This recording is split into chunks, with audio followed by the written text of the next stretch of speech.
Next, we're going to look at calendars and how to set those up.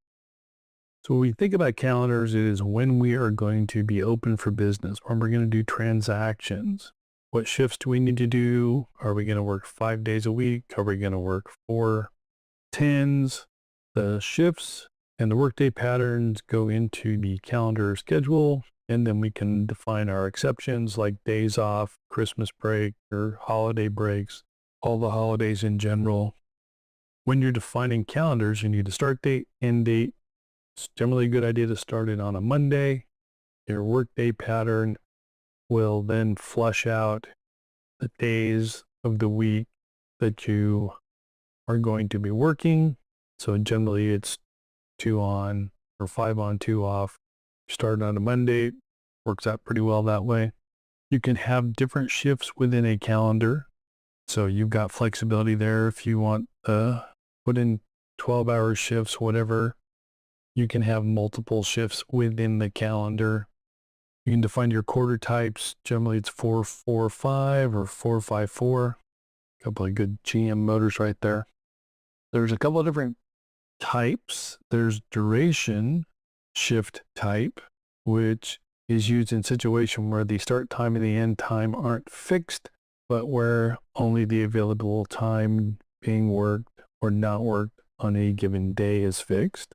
Lapsed shift, which can be used where start or end times vary by resource, such as a person.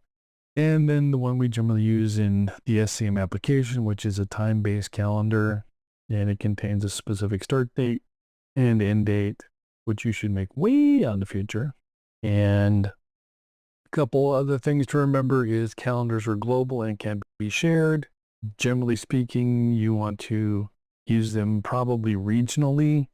The calendar itself is time zone agnostic in the fact that it will adjust.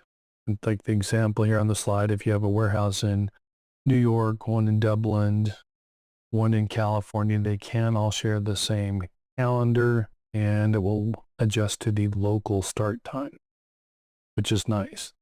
The downside is the exceptions are for anyone using the calendar. That's why generally they're usually regional, that way you have the proper holidays in the proper regions or countries. The calendar is used by manufacturing for production scheduling, resource scheduling. Inventory uses it for when we're going to be receiving, shipping, and doing transaction cycle counting. The trading partners can see the calendar for shipping, for making deliveries, and you can set it up so you have a calendar for the outbound material, a receiving calendar for customers so they can expect material. And that kind of goes hand in hand with global order promising. We can get the calendar, figuring out when it can make promise dates and schedule material. As I mentioned, the calendar exceptions are for anybody using the calendar. So regional calendars make sense. The calendars can be defined. We had somebody running production 24/7, 365, but they only wanted to cycle count Monday through Friday. So they had 2 calendars and just used that second one as a cycle count calendar, assign that to their cycle counts. So just got to figure out what makes good business sense in your world and define your calendars as needed. So let's go look at creating a calendar.